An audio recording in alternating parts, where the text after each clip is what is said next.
丈夫沈振邦带着国家科技进步特等奖的奖章，娶了项目总工程师孟院士的女儿。婚礼上，他意气风发：“我这条命是勘探现场拼回来的。”没人知道，在偏远山区进行关键数据勘探时遭遇的那场山洪里，是我这个被他嫌弃的乡下妻子，背着昏迷的孟院士在泥石流里爬了3天3夜，而他早就在第一时间抛下我们逃了。他用我的功劳换了他的锦绣前程，我被他遗弃在一家小诊所，高烧不退，死在那个雨夜。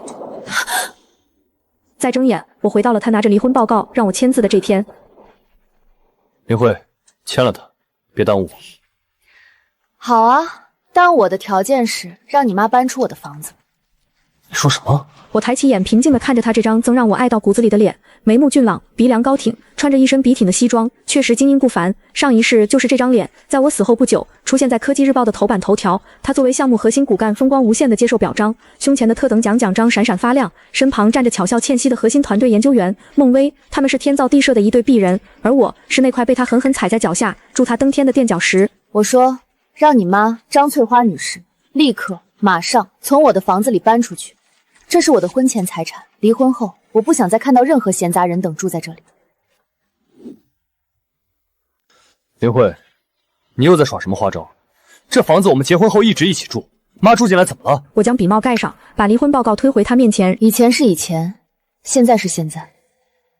什么时候你妈搬走，我什么时候签字。我的态度坚决，没有一丝商量的余地。沈振邦的耐心告罄，他猛地一拍桌子，上面的水杯都震得跳了一下。慧，你别给脸不要脸，我没时间跟你耗。明天项目组有重要会议，我必须马上处理好我们的事儿。重要会议，我心里冷笑，是关于那次野外勘探成果的表彰会议吧？他急着和我离婚，就是为了洗清自己已婚的身份，好干干净净的去接受那份本该属于我的荣耀，然后顺理成章的和孟薇订婚。那是你的事，与我无关。我站起身，不想再和他多说一句废话。或者你现在就打电话让你妈收拾东西，她什么时候出门，我什么时候落笔。你说什么？你以为你拿捏住我了？林慧，我告诉你，这婚你离也得离，不离也得离。话音刚落，卧室的门被砰的一声推开。吵什么吵？振邦，跟这个不下蛋的女人废什么话？她想拿房子拿捏我们，我呸！我今天就住这儿了，看她能把我怎么样。张翠花双手叉腰，三角眼恶狠狠地瞪着我，仿佛我是什么不共戴天的仇人。我看着她这副嘴脸，前世她在我病重时是如何咒骂我，如何将我最后一点救命钱搜刮走的画面清晰地浮现在眼前。好啊，都到齐了。我拿起桌上的电话，直接拨通了小区保安室的号码。我的举动让沈振邦和张翠花都愣住了。喂，保安室吗？我家有人私闯民宅，寻衅滋事，麻烦你们上来处理一下。张翠花反应过来后，立刻撒泼打滚。反了天了！你个丧良心的东西，敢叫保安来抓自己的婆婆，我打死你这个搅家精！上一世我就是这样被他们母子俩联手欺负，打不还手，骂不还口。可现在我不会了，在他巴掌落下的前一秒，我侧身躲过，同时脚下轻轻一绊，张翠花扑了个空，整个人因为惯性狼狈地摔了个狗吃屎。我的腰！林慧，你竟然敢对妈动手！他趴在地上开始杀猪般的嚎叫。沈振邦脸色一变，终于动了，他快步上前扶起张翠花，然后怒视着我。我只是正当防卫，是你妈先要打我，你们可以查监控，一会儿保安上来了可以当面对质。沈振邦的胸膛剧烈起伏，他大概从未想过一向温顺懦弱的我会变得如此强硬，甚至有些陌生。就在这时，门铃响了。请问是这家报的警吗？是我。沈振邦的脸色变得极其难看，他是国家重点项目的核心研究员，最重脸面，家丑闹到保安这里，对他来说是奇耻大辱。他咬着牙，低声对我吼：“林慧，你到底想干什么？非要把事情闹大吗？”我不想闹大，我只想拿回属于我的东西。这套房子是我父母留给我唯一的念想，谁也别想占。怎么回事？保安同志，你们要为我做主啊！这个恶毒的儿媳妇偏要赶我走，还动手打我！同志，这是我们的家事，我妻子情绪有些激动，我们会自己处理。保安同志，你们看清楚，这房产证上写的是谁的名字？这是我的婚前财产，受法律保护。现在我要和他离婚，他母亲却赖在我家不走，还对我动手。我要求你们立刻请他离开，否则我就报警，告他非法入侵住宅。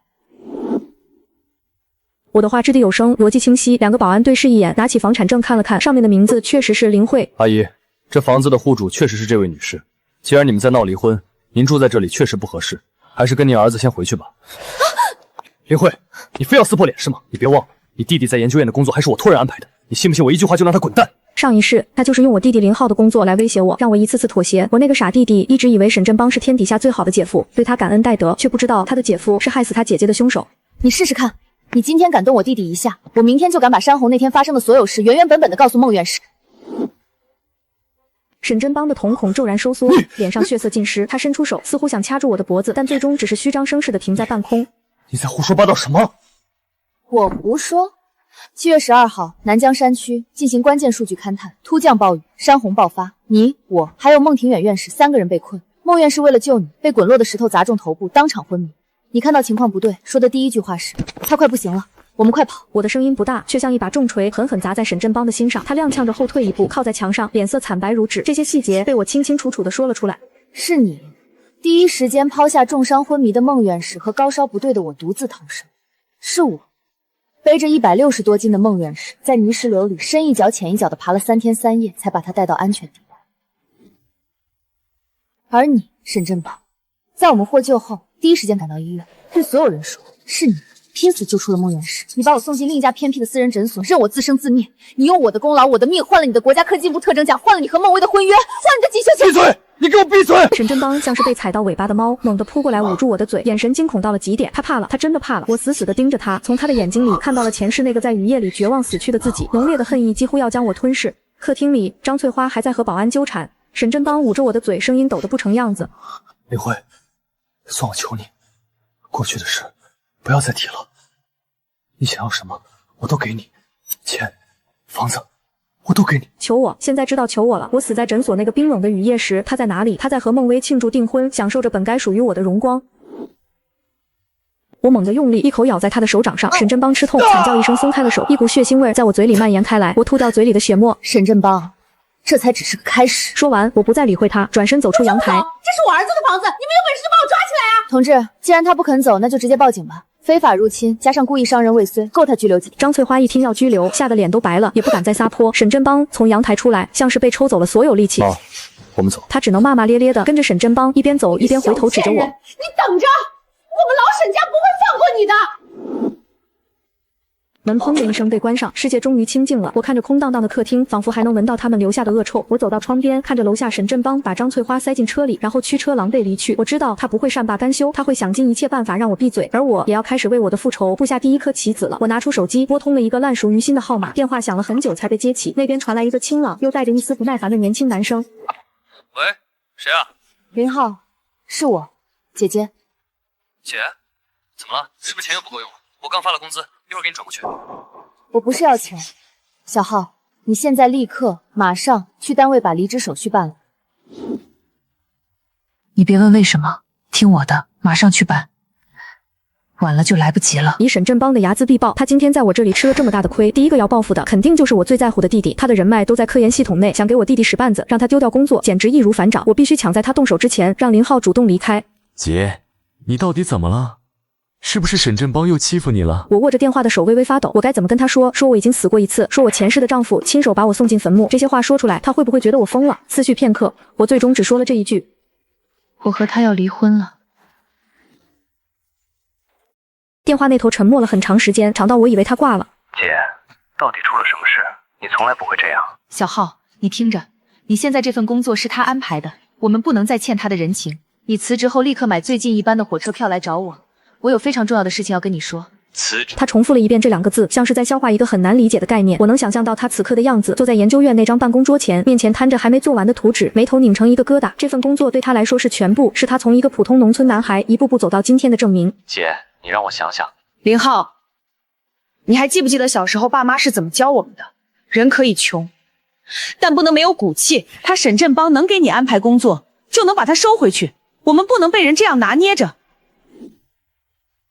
父亲走的那年，林浩才12岁。他跪在灵堂前，想起父亲临终前拉着他的手说：“小浩，以后要听姐姐的话。”母亲走的比父亲还早2年，这些年是我把林浩拉扯大，供他念书，看着他考进研究院，他最听我的话。我靠着窗台站了很久，窗外的云压得很低，像是要下雨，就跟那个雨夜一样的天气。我闭上眼，强迫自己不再去想那些画面。现在不是难过的时候，我还有太多事要做。接下来，我需要找到一个能扳倒沈振邦的最关键的证人。前世我死后，灵魂曾在世间飘荡了一段时间。我看到孟院士在得知真相后，痛心疾首，派人去我死前待过的那家私人诊所调查，但沈振邦早已买通了所有人，销毁了所有记录，调查一无所获。但有一个人沈振邦没有算到，那是一个刚去诊所实习的小护士，叫陈思思。她大约20出头，脸圆圆的，扎着一个低马尾，总是怯生生的躲在护士长后面。她心善，在我高烧不退、说胡话的那几天，悄悄给我喂过几次水。我至今记得冰凉的水划过喉咙的那种感觉。她还用自己的钱给我买过退烧药，把药片塞在我枕头底下，小声说：“姐姐，你要好起来。”我记得她曾无意中听到沈振邦和诊所院长的对话，知道了事情的真相。那天她正好去给院长送病历，门没关严，她听到沈振邦说：“让那个女人别太早死，但也别好起来。等我这边尘埃落定，再让她安静的走。”陈思思手里的病历本掉在地上，发出一声闷响。门里的2个男人同时回头。后来她因为害怕，主动辞职回了老家。孟院士的人去找她时，她因为胆小，什么都不敢说。这一事我必须找到她，让她开口作证。我记得他老家的地址是一个叫云县的偏远小县城，前世孟院士的调查人员去过那里，却在最后关头被他母亲挡在门外。事不宜迟，我立刻收拾东西，准备动身，刚把几件衣服塞进行李箱，我的手机就响了，是一个陌生的号码。我犹豫了一下，还是接了起来。电话那头传来一个清冷高傲的女声：“是林慧吗？我是孟薇。”孟薇这个名字像一根针，狠狠扎进我的心脏。我握着手机的手指不自觉地收紧，骨节泛白。有事？我开口，声音冷得像冰。电话那头的孟薇似乎没想到我会是这种态度，她大概以为我会紧张，会结巴，会因为她的身份而感到卑微。她顿了一下，语气里带上了一丝施舍般的高傲。孟薇，我听说你和振邦在闹离婚，还为了房子闹得很难看。林慧，做人要懂得知足。他跟我提过你，说你陪他吃过很多苦。这样吧，我私人给你20万，你今天就去把字签了，别再纠缠他，给他难看。20万买断我的人生，买断我的功劳，买断我的命，还真是大方。前世沈振邦也是这样对孟薇形容我的，一个陪他吃过苦，但跟不上他脚步，只能被抛弃的乡下女人。在那些他精心编织的谎言里，我是一个贪得无厌、不识大体的累赘，而孟薇永远都是那副高高在上的样子，用钱来彰显她的优越和善良。她觉得自己在施恩，在替我解脱，却不知道自己从头到尾都活在一个巨大的骗局里。我气得发笑。孟小姐，你是不是搞错了？我和沈振邦离婚是我们的事，你一个外人有什么资格插手？外人？林慧，你别揣着明白装糊涂。振邦马上就要和我订婚了，他的事就是我的事，我不想我们的订婚仪式被你这种上不得台面的人上不得台面？好一个上不得台面！我背着他的父亲在泥石流里爬了3天3夜，膝盖磨得露出骨头，10个脚指甲掉了一半。而他的未婚夫，那个他用全部骄傲崇拜着的男人，在第一时间抛下了我们。孟小姐，你知不知道，你引以为傲的英雄未婚夫胸前那枚国家科技进步特等奖是怎么来的？电话那头瞬间安静了，我能感觉到孟薇的呼吸都停滞了一瞬。她大概从未想过，一个她眼中上不得台面的乡下女人会用这种语气跟她说话，还说出这样一句莫名其妙又让人心里发寒的话。她的声音透着一丝不易察觉的警惕。你什么意思？没什么意思。我不想现在就和他摊牌，那太便宜沈振邦了。我要让他站在最高处，看着脚下的一切一寸寸崩塌。我只想告诉你，别拿你的钱来侮辱我，还有，管好你的男人，让他别再来骚扰我。说完，我直接挂了电话，听着手机里传来的忙音，孟薇气得差点把手机摔了。林慧那个女人怎么敢用这种语气跟他说话？她不是一向懦弱又贪财吗？孟薇坐在沙发上，手指无意识地搅着抱枕的流苏。她想起林慧刚才那句话，那枚特等奖章是怎么来的？不是振邦拼死救下爸爸才得的吗？这件事她听过无数遍了，每一个细节她都烂熟于心。可为什么林慧问出这句话的时候，她心里会突然发慌？还有她最后那句话到底是什么意思？一股莫名的不安像藤蔓一样缠上了孟薇的心。她立刻拨通了沈振邦的电话，电话刚一接通，她就质问道：“沈振邦，你到底怎么回事？一个婚都离不干净，林慧刚刚打电话给我，阴阳怪气的，她是不是知道了什么？”沈振邦此刻正在开车回家的路上，心烦意乱到了极点。林慧今天的反常让他恐惧，那些话，那些细节，他到底是怎么知道的？他以为那些事早就被埋在泥石流里，跟他一起烂在那个小诊所的角落。而孟薇的这通电话更是火上浇油，两个女人一个比一个难缠。她什么都不知道，就是个想多要点钱的疯女人。你别管了，这件事我会处理好。你处理？你怎么处理？我爸明天就要在表彰会上宣布我们订婚的消息了，我不想到时候出任何岔子。你知道明天对我对我们家有多重要？不会有岔子的，我保证。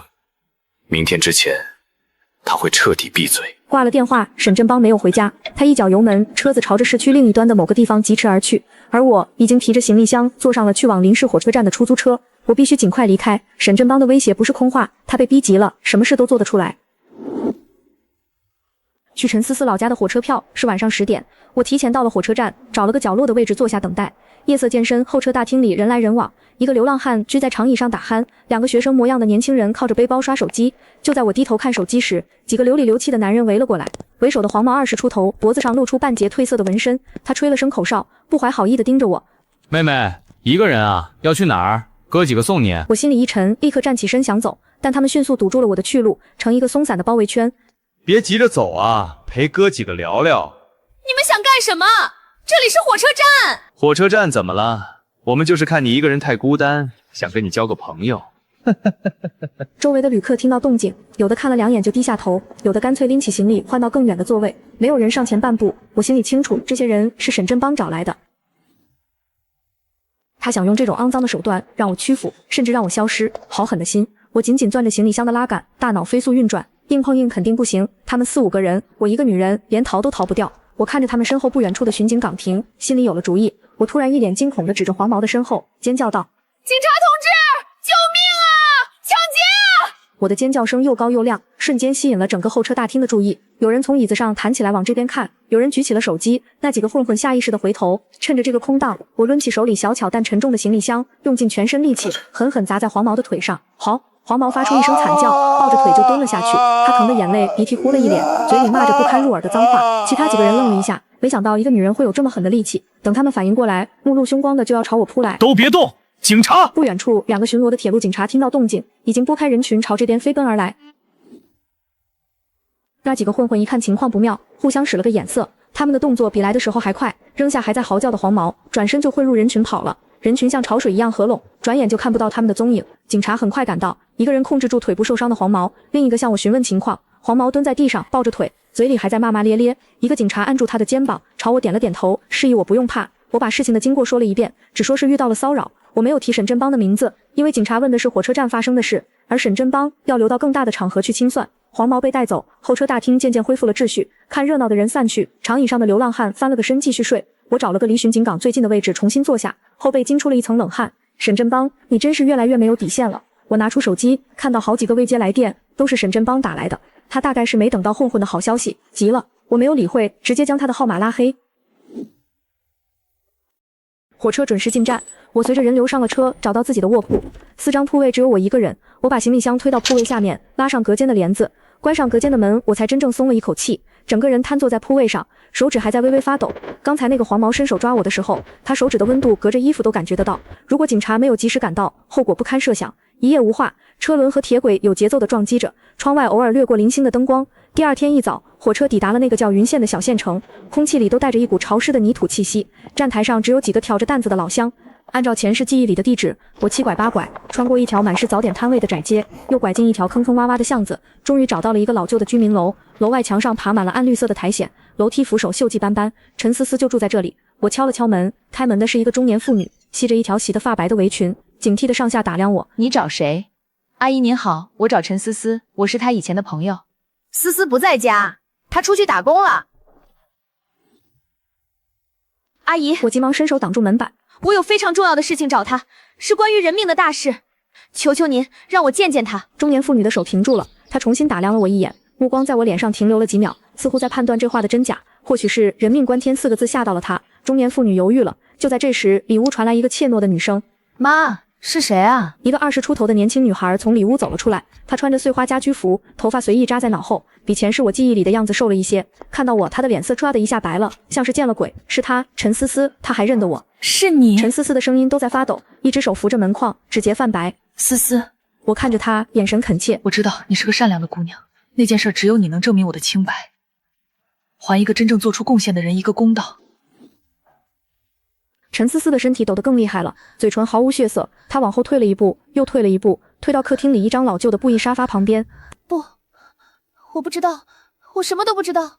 你走，你快走，我不想惹麻烦。她连连摇头，手臂在身前胡乱地摆着。她说着，就要和她母亲一起把我往外推。她母亲不明所以，但也跟着女儿一起拦住我。姑娘，你别为难我们家思思。我知道，当年的事给她留下了巨大的心理阴影。沈振邦肯定用极其恶劣的手段威胁过她。前世他就是因为太害怕，才会在孟院士的人来调查时选择沉默，让沈振邦逍遥法外。我死死抵住门，一只手从包里拿出一张照片，那是我和弟弟林浩唯一的合影，照片上他18岁，刚考上大学，笑容灿烂的能把阴天都照亮。思思，你看看他。我把照片递到他面前，这是我弟弟，他今年才22岁，就因为我知道了真相，沈振邦就要对他下手，要毁了他一辈子。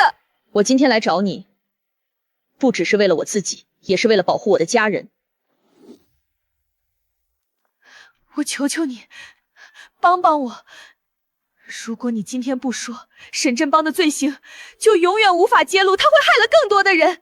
下一个受害者可能就是你，或者你的家人。陈思思看着照片上那个笑容灿烂的年轻男孩，手在半空中悬住了。他看看照片，又看看我，眼里的恐惧和挣扎在激烈交战。他的手指先是缩了一下，然后又缓缓伸出来，接过了那张照片。客厅里安静极了，只有墙上老式挂钟的滴答声。他的母亲也愣住了，不知所措地看着我们。他看看女儿的脸色，又看看我满脸的泪痕，嘴唇动了动，什么都没说出来。良久，陈思思像是用尽了全身的力气，闭上眼，2行清泪流了下来。我说，他声音沙哑的开口，像是要把压在心底多年的石头终于搬开。我跟你去作证，争取到最关键的证人，我心里的大石落下了一半。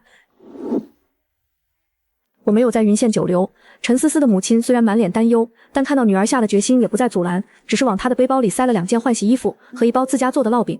我带着陈思思立刻买了返回的火车票。火车上，陈思思坐在我对面，一开始只是看着窗外，沉默了很久。窗外的田野和村庄飞速后退，直到天色暗下来，他终于开口，断断续续地向我讲述了当年的事。原来那天沈振邦将我送到诊所后，直接找到了院长王德发，他浑身湿透，但眼神冰冷，从公文包里拿出厚厚一沓现金，扔在院长桌上。他要求他们无论如何都不能让我好起来，但也不能立刻死掉。他需要时间差，需要在他和孟薇的婚事彻底定下来之后，我这个麻烦才能自然而然地消失，像是死于一场普通的高烧并发症。而陈思思就是无意中听到了他和院长的全部对话。那天他值夜班去送病历，听到门里面那个男人说，剂量控制好，别让人看出问题。我听着心如刀割，但脸上却异常平静。前世种种重新浮现在眼前，冰冷的病床，窗外的大雨，沈振邦再也没有出现过，这些都将成为沈振邦和王德发的催命符。回到市里，天已经黑了，路灯的光晕在车窗上拖出长长的尾巴。我先将陈思思安顿在一家安全的酒店，房间在7楼，远离电梯，窗户朝着后院。我帮他锁好门，又拉上窗帘，再三叮嘱他不要出门，不要给任何人开门，不要和任何人联系。然后我打车回了家，弟弟林浩已经到了，正在家门口焦急地等我。姐，你总算回来了，你没事吧？打你电话一直关机，我都快急死了。我没事。屋里的陈设跟昨天我离开时一模一样，沈振邦没有回来过，这个曾经的家里已经找不到任何他的痕迹。沈振邦呢？林浩看着空荡荡的屋子，又问：你们真的要离婚？我给他倒了杯水，让他坐下。他端起来喝了一口，眼睛一直没离开我。我坐在他对面，看着这张从小就熟悉的脸，把所有的事情原原本本地告诉了他，从山洪勘探的真相，到沈振邦如何窃取功劳，如何把我扔在诊所等死，再到我重生归来。林浩听着，杯子从手里滑落都没注意到，水洒了一桌，顺着桌沿滴在地上。林浩坐在那里，脸上的表情在几分钟内经历了翻天覆地的变化，从单纯的惊讶到难以置信的愤怒，再到一种从未在他脸上出现过的近似于痛苦的表情。姐夫他怎么会是这种人？他就是这种人。小浩，我死过一次，我比谁都清楚他的真面目。他就是个为了前程不择手段，连恩师和妻子都能抛弃的畜生。林浩一拳砸在桌子上，杯子跳起来滚到地上摔碎了，他的眼睛里瞬间布满了血丝，整个身体都在发抖。王八蛋，我去找他算账！站住！你现在去找他，除了打草惊蛇，让他狗急跳墙，还能有什么用？你是想让他找人打断你的腿，还是想让他也找个由头把你送进监狱？林浩的脚步顿住了，站在玄关那里，攥紧的拳头垂在身侧。他回头看着我，满眼都是痛苦和不甘。那姐，我们该怎么办？就这么便宜他了？当然不。君子报仇，10年不晚。我们不打无准备的仗。明天就是沈振邦的表彰大会，也是他最风光的时候。我要让他在最高点狠狠地摔下来。林浩愣住了，看着我眼睛里的光。我把我的计划告诉了他，一个完整的环环相扣的计划，从明天礼堂大门的推门时机，到证人进场的顺序，再到那些只有当事人才能说出的细节，全部在心里演练过无数次。林浩听着，先是不敢置信，慢慢的，眼里的怒火渐渐被一种冰冷而坚硬的决绝所取代。这比他冲上去打一架更让他血液沸腾。姐，我听你的，需要我做什么，你尽管说。我需要你我凑到他耳边，低声交代了几句，每一个字都刻意压到只有他能听见的声音。第二天，国家科技中心大礼堂，院士云集，泰斗满座，穹顶上的水晶吊灯把每个人的脸都照得亮堂堂的。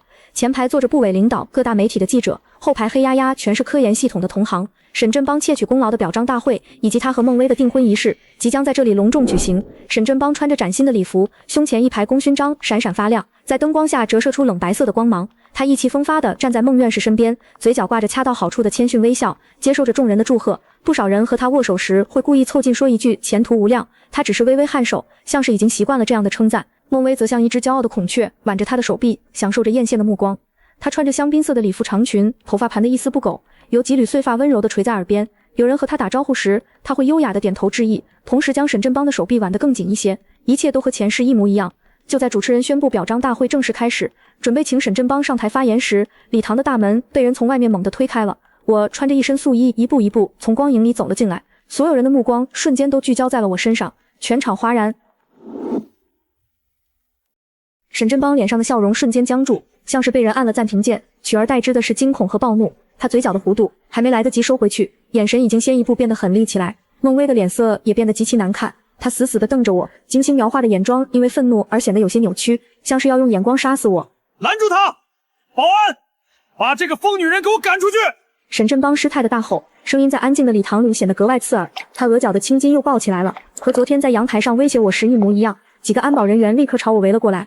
等一下，一个沉稳威严的声音响起。项目总工程师孟庭远院士，孟薇的父亲，那个被我从山洪里背出来的男人，从主席台中央的位置站起身来，开口了。他的声音不算大，但全场立刻安静下来。他看着我，眉头紧锁，眼神里带着审视和不解。他头发花白，身形清瘦，但腰板挺得笔直，目光如鹰一般落在我身上，似乎在记忆里搜索什么。你是谁？来这里做什么？我没有回答他，而是径直朝着主席台走去。安保人员想拦我，却被孟院士一个眼神制止了。我走到台前，站定，面前这张脸和前世在追悼会上痛哭的男人重叠在一起。我的目光扫过惊慌失措的沈振邦，扫过满脸怨毒的孟薇，最后落在了孟院士的脸上。孟院士，您还记得7月12号南江山区的那场山洪吗？孟院士的瞳孔微微一缩，沈振邦的心脏几乎要跳出胸腔，他厉声打断我，声音又尖又急：林慧，你在这里胡说八道什么？赶紧给我滚出去！我胡说？我转向他笑了，那笑意出奇的平静，平静到让沈振邦不自觉往后退了半步。沈振邦，你怕什么？是怕我说出你抛下重伤的恩师和发烧的妻子，独自逃命的事实吗？这句话像一颗炸弹，在人群中炸开，整个礼堂的人都惊呆了。前排一位部委领导侧过身和旁边的人低语，后排的交头接耳声像潮水一样漫开。有记者已经举起了相机。你血口喷人！明明是我拼死救出了孟院士，你这个毒妇，因为我不跟你复婚就想毁了我吗？他倒打一耙的本事还真是一流。台下的议论声开始转向，有人用狐疑的目光打量我，孟薇也立刻站了出来。他松开沈振邦的手臂，往前走了2步，指着我，声音里带着恰到好处的颤抖和哭腔：爸，你别信她，这个女人就是个疯子。她看振邦前途无量，就想来敲诈勒索。她之前还找我要20万呢。他把自己撇得干干净净，还顺便给我泼了一盆脏水。孟院士的脸色愈发凝重，他没有偏听自己女儿的话，那双锐利的眼睛重新看向我，沉声问：你有什么证据？我的证据远在天边，近在眼前。我看向沈振邦，他额头上已经沁出细密的汗珠。我一个字一个字地问：沈振邦，你敢不敢告诉大家，孟院士昏迷前说的最后一句话是什么？你敢不敢告诉大家，你背着他走了多久？他后腰上那道被树枝划破的3厘米长的伤口在什么位置？一连串的问题像连珠炮一样砸向他。沈振邦张了张嘴，又闭上，又张开，一个字都冒不出来。冷汗顺着他的鬓角淌下，在领口熏出一片深色的水渍。这些细节，他一个第一时间就逃跑的人怎么可能知道？全场的目光都聚焦在他身上，等着他的回答。没有人说话，几百双眼睛像聚光灯一样打在他惨白的脸上。他嘴唇哆嗦着，一个字都说不出来。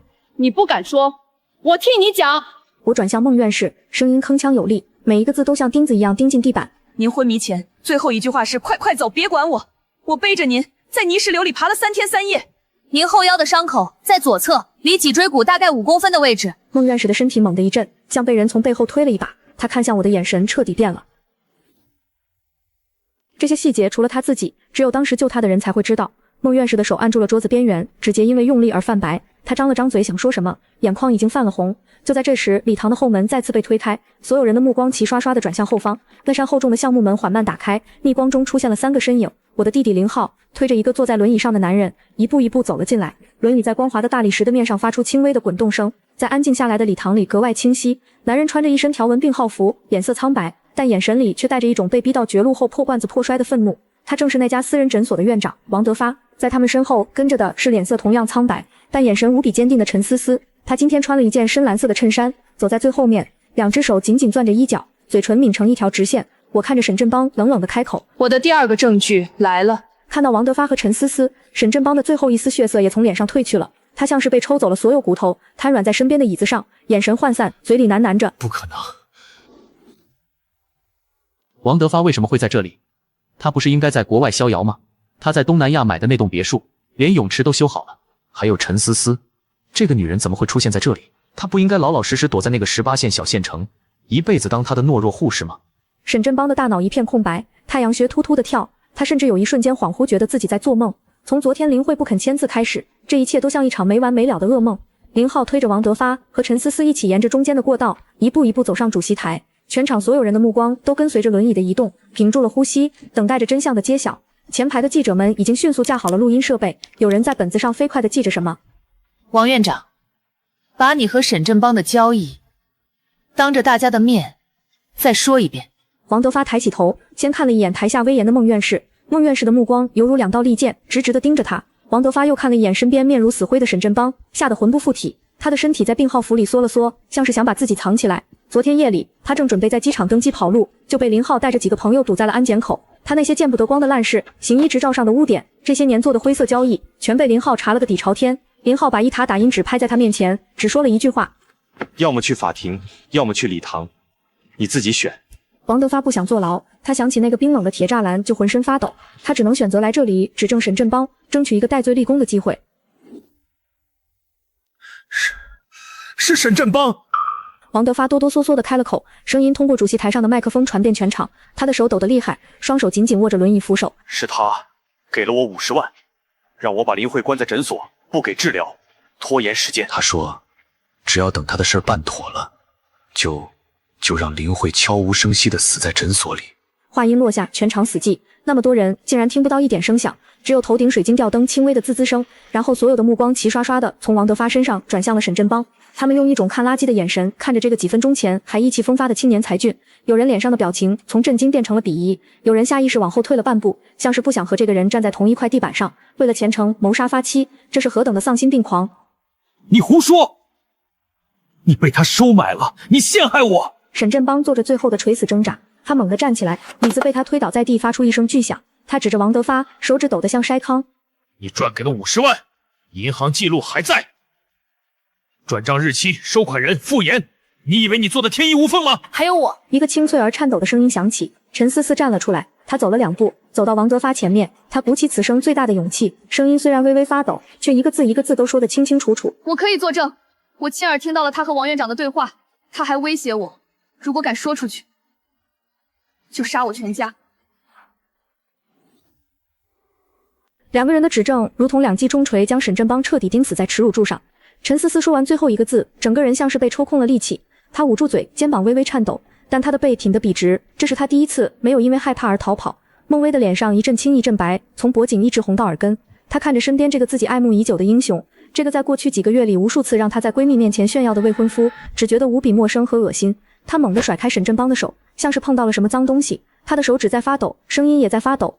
振邦，他们说的不是真的，对不对？他还抱着最后一丝幻想，声音几乎是哀求。沈振邦没有回答他，他只是死死地盯着我，那双曾经让我心动的眼睛，此刻只有无尽的惊恐和绝望。林慧，你好狠的心。我狠，我笑了，笑出了眼泪，眼泪顺着脸颊淌下来，但嘴角的弧度没有消失。跟我的绝望比起来，你今天所承受的万不及一。我的功劳你拿去换富贵，我的命在你眼里一文不值。现在我只是把你做过的事公之于众而已，这叫狠吗？不，这叫报应。我的话音落下，孟庭远院士猛地一拍桌子，站了起来，桌上的茶杯跳了一下，茶水溅在桌面上的文件上。他双目圆睁，指着沈振邦，声音里充满了失望和滔天的怒火。沈振邦，你这个欺世盗名的懦夫，学术界的败类！来人！孟院士怒吼一声，眼眶通红，两个安保人员立刻上前，一左一右将瘫软如泥的沈振邦从椅子上架了起来。他的双腿像面条一样拖在地上，一个人架着他的胳膊，另一个人拖着他的腰，几乎是把他抬着走。给我把他压下去，立刻移交纪检和司法机关，我要亲自督办。沈振邦被拖了下去，从主席台到礼堂大门，不过几十米的距离，却像是走完了他全部的余生。记者们的镜头对准他，闪光灯劈头盖脸地落在他身上。他没有挣扎，只是用那双死灰般的眼睛绝望地看着我。我知道他完了，冒领科研成果，意图谋杀，无论哪一条都足够让他在牢里度过余生。闹剧收场，这场盛大的表彰会成了一个天大的笑话。孟薇捂着脸，在众人复杂的目光中哭着跑出了礼堂。他的高跟鞋踩在大理石的面上，发出急促而凌乱的响声。没有人上前追他。孟院士走到我面前，这个铁打的汉子顶天立地一辈子，此刻眼眶竟然红了。他对着我深深地鞠了一躬，腰弯下去停了很长时间。魏同志，对不起，是我识人不明，险些让真正的功臣蒙冤，让小人得志。我代表项目组，代表我自己向你道歉，向你致敬。我看着他，心里百感交集，前世所有的委屈和不甘，在这一刻似乎都随着他这个鞠躬烟消云散了。那些大雨滂沱的夜晚，那些高烧不退的煎熬，那些叫天天不应叫地地不灵的绝望，都被这一个鞠躬轻轻地接住了。我挺直了背脊，轻轻摇了摇头。孟院士，严重了。我只是一个拿回了本该属于自己东西的普通人。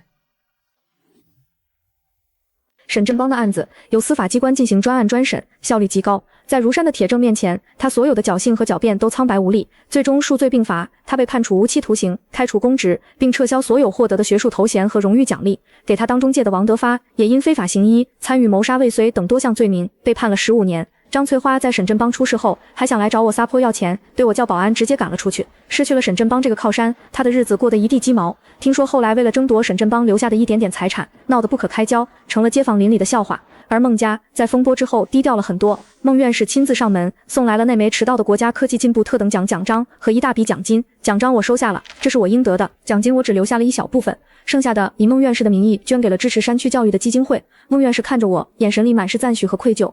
林慧同志，你有什么打算？我笑了笑，我想先好好生活。是啊，好好生活。为了那个死在雨夜的自己，也为了这个重获新生的自己，我和林浩用那笔钱在郊区买下了一个带院子的小房子。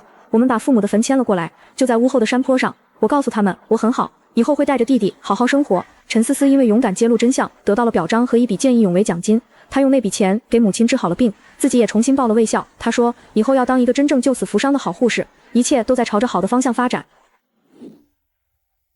我开了一家小小的书店，生意不温不火，但足够我们姐弟俩衣食无忧。